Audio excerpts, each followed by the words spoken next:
What's up, guys? Today got a new boot from Oak Street Bootmakers. This is their mill boot. Uh, they just released it. I don't know, like a week ago from when I'm doing this video. I got them in the mail, pulled them out. Look pretty cool. So this is on their new Springfield last. See that there? The leather is from Seidel. It's I think they called it Rowdy, and this is tobacco. Really like the color on it. Um, the leather has kind of a waxy feel to it. Relatively pliable. It's not like the softest stuff out there, but it's not. I wouldn't say it's stiff at all. It's got hooks and eyes.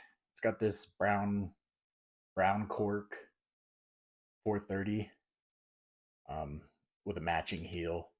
There's no leather lift in the heel. They say these are made in the USA. Okay. Um, but that's what they say. Yeah, it's a real nice looking boot. I I don't think they're gonna get away from any allegations of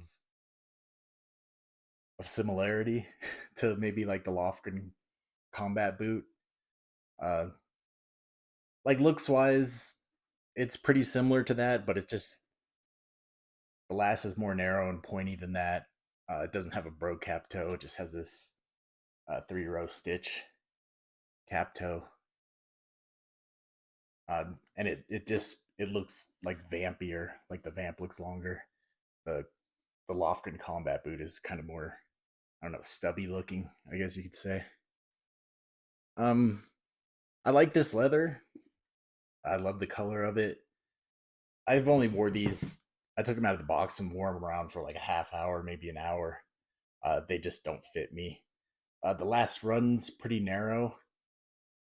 It fit me all back here just fine. Just it was pretty tight at the ball, and then the toe box is just way too narrow for me. It squeezed my toes from both sides and on both feet. It did that, um, which is kind of crazy because usually my right foot usually almost never has problems. It's always my left foot. But I'm a 12D Brannick. They recommend on their site to get it true to size. That's what I did. I got a 12 a 12, and yeah, just too small on the toes. Basically, kind of tight in the ball. I'm sure wearing it that probably would have resolved itself, but there was no way, like with the structured toe and everything, that the toe thing was going to resolve itself. So that kind of sucks. Um, just because I really do like the leather. I like the color of it. I think it looks cool. But yeah, that kind of sucks. Um, so it's a Goodyear welted boot. You can see, I don't know if you can make that out really, but it 270, and then they use a rand. You can see the midsole there. It looks extremely thin. There, make that out. But yeah, it just looks really thin. Uses contrast tongue. Um, Feels like some random tongue stock. Doesn't feel anywhere near as waxy as like the leather that they use. It's partially gusseted. See that? It uses a half sock liner, and it has some foam in the heel there, like a little heel pad. And just like the Lofgren combat boot, it's got a sewn in internal counter cover there. That's what that looks like. Yeah, we can check out some other stuff on it. So what really interested me with these boots is just the price point.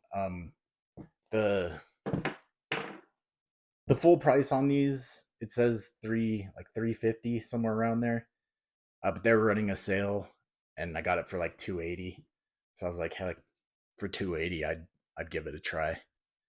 Um, so that's pretty crazy to me that they could sell a boot made in the USA with the materials that they're saying, and sell it for that much. Um,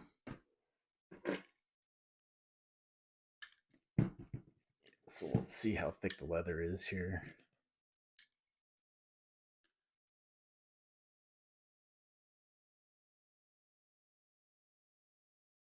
About 2.2 millimeters there.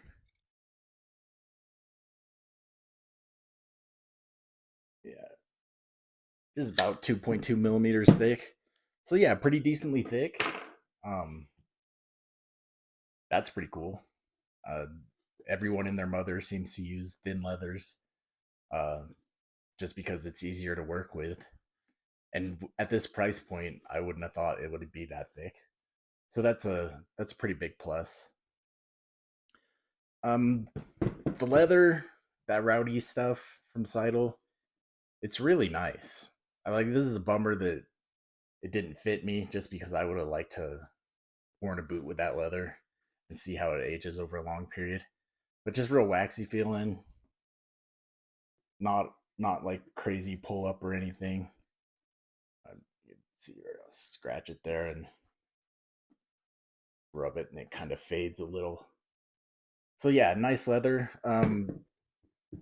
You can see the break on mine. Like I said, I wore these for like maybe a half hour, 45 minutes or something like that. And you can see the break on it is pretty coarse. Uh, I don't know if that's just this leather in general or if it's just a matter of clicking. I have no idea. For this price point, I wouldn't think that they're being super picky about clicking. So I'm sure they're not trying to get like just two boots out of one side. They're probably trying to get as many boots out of a side as they can, which is fair for this price.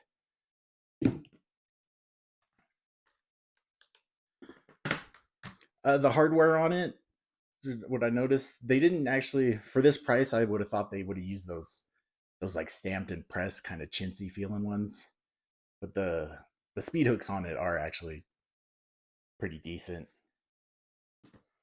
With the laces here,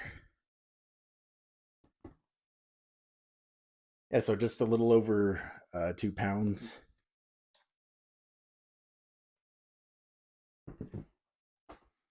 It's actually a 5.5 inch height, like measuring from the top of the rand to the top of the collar of the boot. It's 5.5 inches, so just slightly shorter than like your typical 6 inch boot. Let me grab some other boots.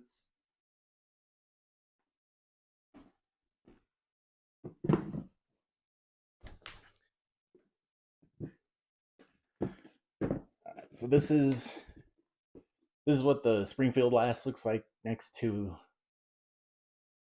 uh, the Elston. Same size, 12D. So that's what the toe shapes look like. Oof. Kind of see how tall the toe is there. How tall the toe is on the Elston. These are both structured, by the way. This is what it looks like compared to the Lakeshore from Oak Street. You can just see that it's a lot narrower at the ball there, and just tapers tapers to a narrower toe box. Like I can wear the Lakeshore boot just fine. Not so much this. That's what they look like from the top there. And then you can see the Lakeshore is just flatter in the toe. But yeah, I can wear the Lakeshore just fine. And it's you can kind of see what I was talking about with the speed hooks here. These use those kind of chintzy feeling stamped ones that that'll bend if you look at them sideways. So I don't know if they use the same factory to make all those other ones as they do this boot. I have no idea, but yeah, the hardware is slightly different. So just wearing them for the short time that I did, what I did notice about it is like I can't really see it, but so it's got some spring to the toe, right? Putting them on and just standing in them, they feel really unnatural. Um, like so the ball of my foot sits about right there ish, and it feels like that's not what's contacting the ground when I'm just standing normally. It feels like the contact point of the ground is more back, like behind the ball of my foot. It just feels really, really weird. Um, it not so much of a feeling that my foot is leaned back or anything, but just where the ground is contacting back here, it just feels really unnatural. Just standing still, and then walking, it's worse. Like it genuinely feels like I'm standing on a rocking chair. Like it's kind of like a wavy motion walking. Just feels really unnatural. Didn't really like it, and that's not just from the toe spring. Like you get like a Viberg 310, which has a sprung toe. But on this, it feels a lot more natural because my the ball of my foot there is where the contact point with the ground is. So yeah, it feels kind of natural, like standing and walking and something like that. But these, yeah, just really unnatural feeling. I don't really know why that would be. I think if this did fit me, and I would have kept it, I would probably pull this heel off and add a lift and put the heel back on, just to maybe try to move the contact point with the ground forward. I don't know if that would fix it, but I would assume it'd make it feel a little better. Um, yeah, but unfortunately, Last doesn't work with my foot, so not gonna do that. But otherwise, kind of a nice boot for the price point. Um, but yeah, just don't fit me. So they don't fit. What was new about this that I saw that they said that the heel counter is leather. Um, if it is leather, it doesn't feel all that rigid, so it's probably pretty thin. And since the boot was relatively inexpensive, I figured why not. I'll take one apart and we can kind of see what $270 made in USA boot kind of looks like on the inside. Doesn't look all that bad from the outside. Um, and looking at it now, it kind of looks funny just with my size. It's like it looks super long. Kind of looks a little goofy with it being that short and then my size. But with pants on, it actually looks pretty good. But yeah, so I'll take one of these apart and then we'll come back and look at it. All right, so I got it all apart. Pretty much on par with all the other ones that I've taken apart, really, on how hard it was to get apart. Um, just with the Goodyear welded stuff, it's built exactly like, say, that Truman uh, that I took apart, where it has millions of staples. So that was the only real kind of annoying part. I wouldn't even say annoying. I don't think there's words in the English language that expresses how much I hate pulling out all those little tiny staples. But so here we go. The mini lug, brown cork. It's a cool sole. Uh, I'd love to have this on some other boot or something. Really great. With no leather lift, it's kind of amazing how much better rubber glues to rubber than rubber glues to glue. It was a lot harder to just pull this off than all the other ones that have a leather lift. I will say that. So they nail the heel on with these ridged nails. There was one in each of the holes, and they actually had four of these that came from the top of the boot down into the all the way down into the heel through everything. So that's that. The midsole, like I said, it's really really thin. It's not as thin as that one on the Allen Edmonds Higgins Mill that I took apart, but it is thin. It is a leather midsole. I don't know. I guess that's personal taste. There's plenty of boots that don't have a midsole at all.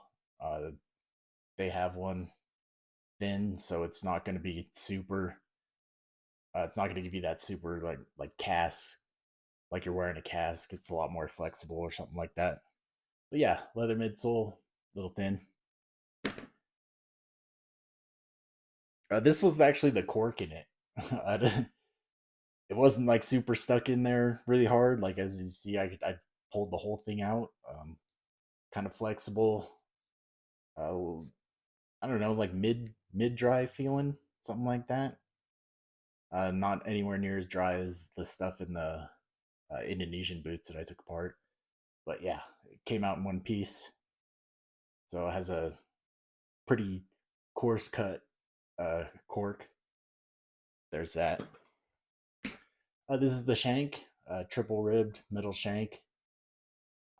It wasn't just floating in there; they actually secured it with these at both ends with these little tiny.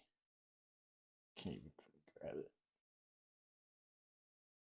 With these brass clinch nails. So that's cool. Real, really strong shank. Um, Here's the insole, leather insole. It's kind of dished, so it looks a lot thicker than it actually is. Um, I don't know, nothing really for me to say about that. Leather insole. Uh, the gebbing here, just like pretty much every other Goodyear welted boot. Um, I don't know much to say about that, but yeah, that's the gebbing there. So here was the Rand. It sat in there like that. They one of the things that actually surprised me about this boot is they used a lot of brass, uh, like brass tacks and nails and stuff. So through the Rand and up into the boot, they use these. You see that they use these brass clinch nails, like a ton of them. Here's, I think that's most of them. Some of them I might have dropped or something, but and there's still some in the Rand that you can see there. So that's pretty cool. Like on all the other ones I've taken apart, I don't think I've seen any of them use any type of brass nails. I know in Vibergs that's like a big selling point, so I don't whatever. Like it's not going to corrode like the other type of hardware people use if you get your boots wet a lot. So that's a big plus. And Viberg charges over $1,000 now, so there you go on a $280 boot, brass brass tacks.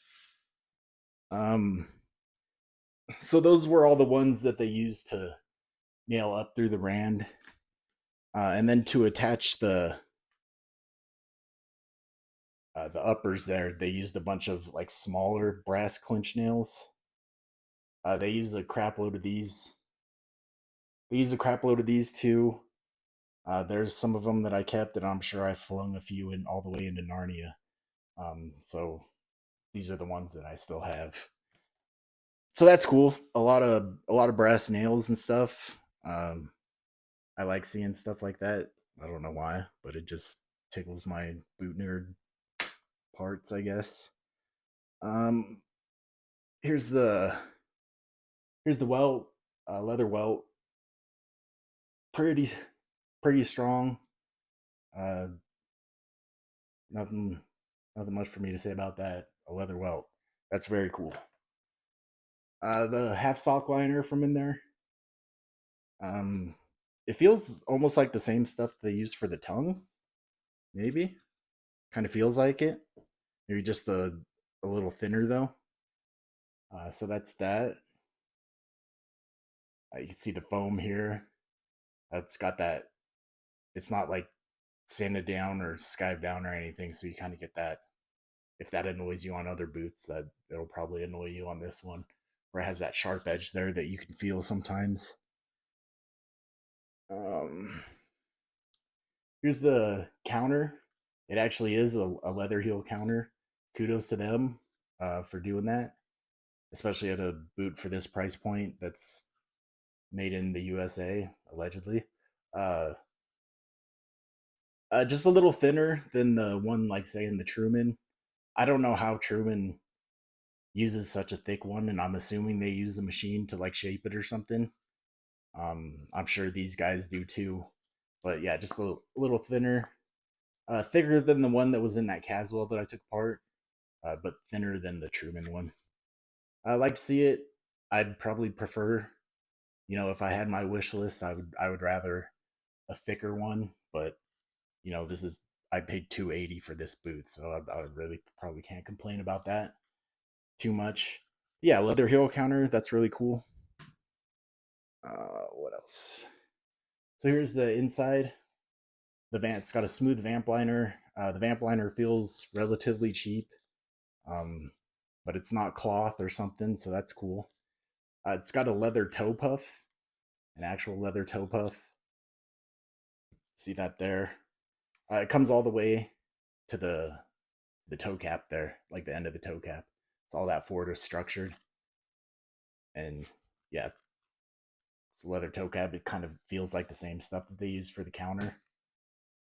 I don't know if it's as thick though, but yeah, it's pretty sturdy there. Like it almost felt like Celastic when I before I took it apart, but it is a leather toe puff there. The internal counter cover, you can see that I pulling the counter out since it was glued. I tore the hell out of it there. It's a split and it's super thin. Um, so I would probably prefer that to be at least thicker. That is kind of a wear point, and I'm not gonna wear it, but I suspect if you wore that a long time, you would probably wear through that relatively quickly. But like I said, that's just my suspicion. I'm not gonna wear this thing because the last doesn't fit. But yeah, and I think that's pretty much it for all the internal stuff. Uh, I think it's a fantastic boot for 280. If the last fits you, big if. Um, for 350, like full price, not on sale, it's all right. But really, since Truman just wants to make work boots now, what else is there? Uh, Alden at double or more the price, and you get leatherboard a lot.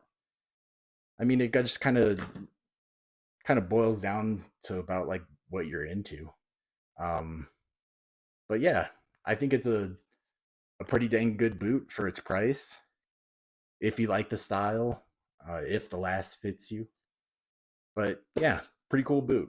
I think Oak Street Bootmakers did a pretty good job with this. Um, and that's pretty much it. I wish I could have wore the thing. But hope you guys enjoyed the video. I'll see you in the next one.